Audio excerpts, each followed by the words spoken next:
Esta es la pregunta con diferencia más compleja de todas las que han hecho en el MIR, sobre todo en la parte de neurooftalmología. Yo creo que para contestar a esta pregunta y para contestar todas las que hacen referencia a los reflejos pupilares, es más importante que de nuevo comprendáis cómo son los reflejos pupilares y cuáles son sus vías aferentes y eferentes. Si esto lo habéis entendido, luego la respuesta es relativamente sencilla. Vamos a ver cuáles son los dos sistemas que se encargan de los reflejos pupilares. Por un lado tenemos el sistema nervioso simpático. El sistema nervioso simpático, acordaos, es aquel que nos prepara ante circunstancias de estrés, de huida, es aquel que depende de la adrenalina, que nos tensa la musculatura, nos produce estados de alerta y nuestras pupilas se dilatan, ¿de acuerdo? El simpático se encarga de la dilatación de las pupilas, es decir, de la midriasis. Por lo tanto, las circunstancias en las cuales tengamos una lesión del simpático nos va a producir una pupila al contrario, en miosis. Si se encarga de la midriasis y lo tengo lesionado, me va a producir miosis. Bien, vamos a fijarnos un poco, pero de manera muy grosera, insisto, en cómo es la vía del simpático. El simpático comienza en la región del hipotálamo. La región del hipotálamo, aquí empieza la primera neurona del simpático y llega hasta la médula espinal. Concretamente, llega a la altura de C7D2 aproximadamente, cervical 7, dorsal 2, donde hay un ganglio que se llama ganglio cilioespinal y que tiene una relación anatómica muy íntima con las costillas, la primera costilla y el pulmón.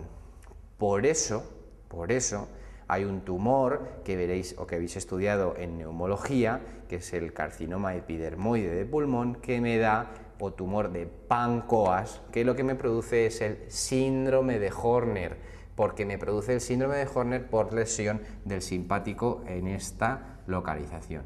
La siguiente neurona iría desde el ganglio cilioespinal a través del cuello hasta el ojo. ¿De acuerdo? Por lo tanto, he dicho que en el síndrome de Horner hay una lesión del simpático a nivel del ganglio cilioespinal y como consecuencia mi pupila aparece en miosis. Y además es unilateral. Acordaos, las características del síndrome de Horner eran miosis, ¿de acuerdo? La siguiente característica es ptosis, es decir, caída del párpado superior, y la caída del párpado superior se produce porque el párpado superior está inervado por dos nervios. Uno, por el simpático, que inerva al músculo accesorio de Müller, y otro es el músculo elevador del párpado superior, que está inervado por el tercer par. Por lo tanto, la elevación del párpado superior depende de dos músculos, del músculo de Müller, que depende del simpático, y del músculo elevador del párpado superior, que depende del tercer par. Por lo tanto, si yo tengo una lesión del simpático, voy a tener ptosis por la afectación del músculo de Müller, voy a tener miosis, ¿de acuerdo? Siempre unilateral, es decir, si se me lesiona el lado simpático derecho, mi ojo afecto será el derecho, porque yo no he dicho que la vía se cruce en ningún momento. Ptosis, miosis y en tercer lugar hay enoftalmos. El ojo se mete hacia adentro. Es un falso enoftalmos, en realidad se parece que el ojo está hacia adentro porque lo que se ha producido es una ptosis. Síndrome de Horner, miosis unilateral. En cambio, cuando hay una afección del simpático global, del simpático en los dos lados, como ocurre, por ejemplo, secundaria a enfermedades como la sífilis, aparece una pupila de Argyll-Robertson. En este caso, la miosis, porque hay lesión del simpático, la miosis es bilateral. Evidentemente, tengo lesionadas las dos vías simpáticas, los dos ojos se encuentran afectos. Como regla mnemotécnica, para que os acordéis, miosis por lesión del simpático, Horner, un único ojo, síndrome de Horner unilateral, mientras que en el síndrome de Argyll-Robertson hay una miosis también como las dos os, pero igual que hay dos os es bilateral. ¿De acuerdo? Vamos a ver ahora cómo es el parasimpático, porque el parasimpático tiene un recorrido mucho más corto que el simpático.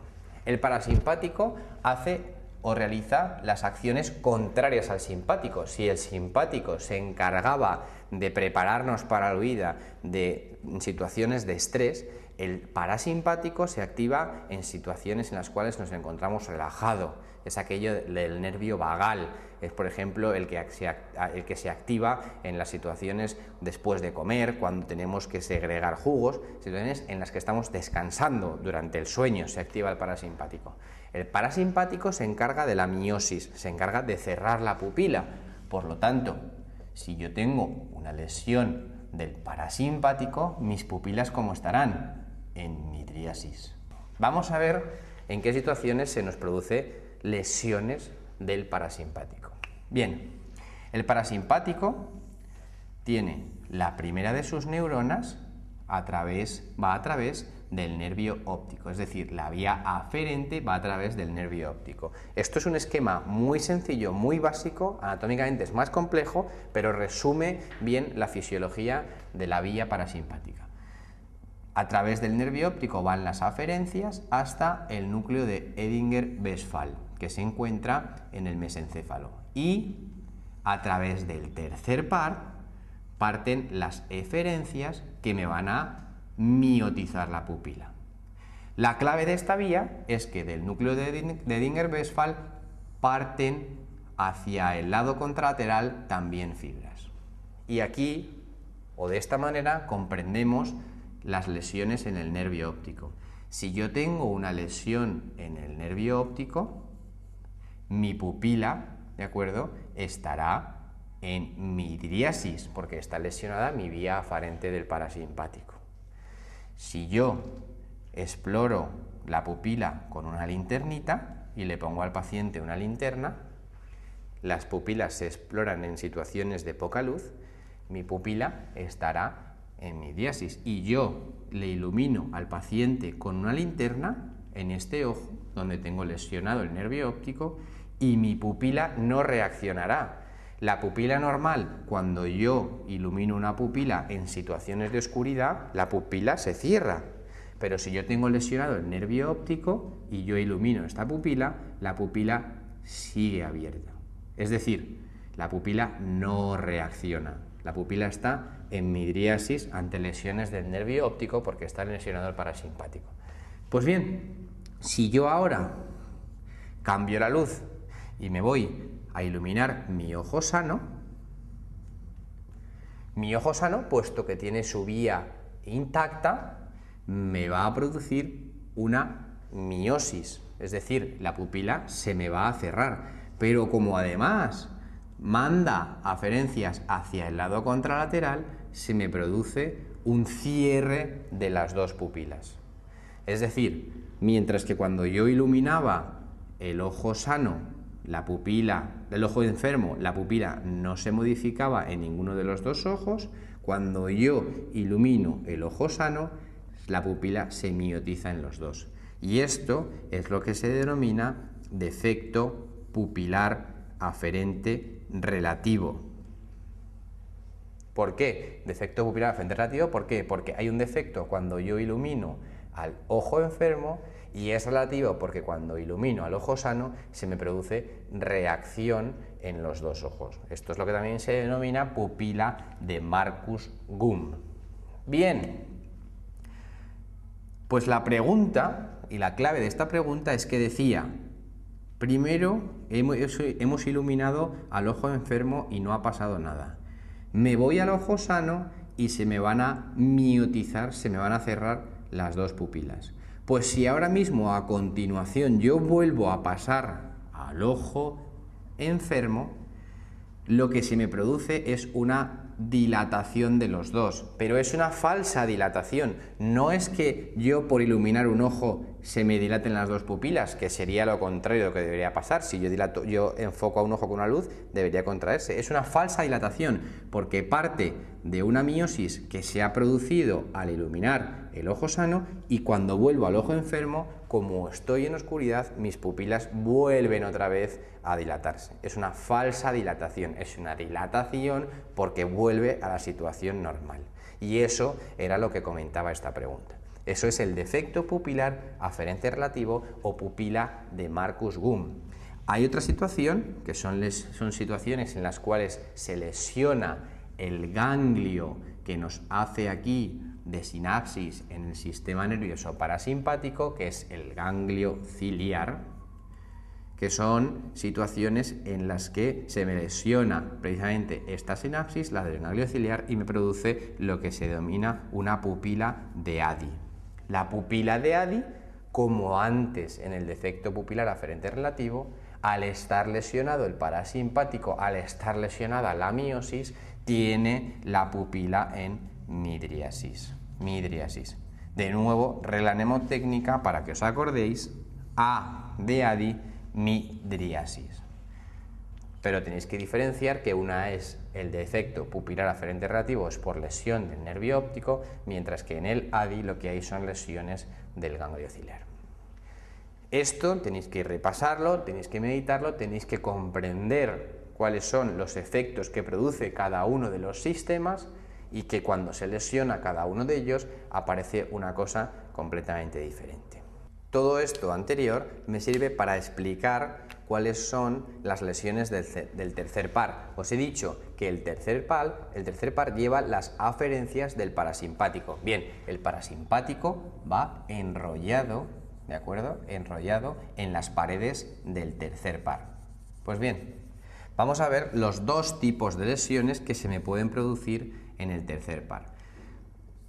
Si yo tengo una lesión que me está comprimiendo, como por ejemplo un tumor en el tercer par, ¿de acuerdo?, voy a tener la afectación de todos los músculos que inerva el tercer par. Y hay uno que os he dicho antes, que era el elevador del párpado superior. Acordaos, el párpado superior depende su elevación de dos músculos. Uno, el músculo accesorio de Müller, y dos, el elevador del párpado superior. Pues el elevador del párpado superior depende del tercer par.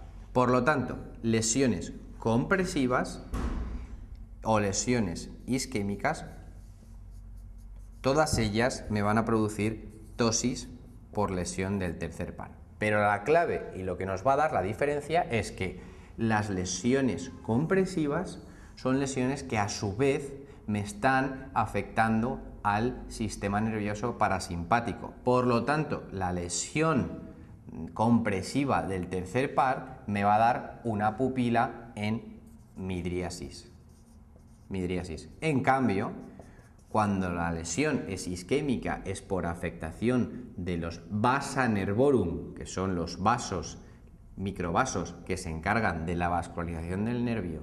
Cuando aquí hay isquemia en esta zona central, el parasimpático no se ve afectado. Por lo tanto, tendré ptosis con pupila normal. Acordaos, lesiones del tercer par me van a producir ptosis. Si son compresivas, la pupila estará afectada por lesión del parasimpático y va a aparecer midriasis. En cambio, las lesiones isquémicas, fundamentalmente la diabetes mellitus, la pupila está respetada y por lo tanto me va a producir ptosis con pupilas normales. No lo confundáis con el Horner. En el Horner os hablé que también había ptosis, pero en aquel caso era por lesión del simpático, que se encargaba del músculo accesorio de Müller. En el caso del Horner hay ptosis, pero la pupila está en miosis. En cambio, en las lesiones del tercer par compresivas hay ptosis, pero la pupila está en midriasis.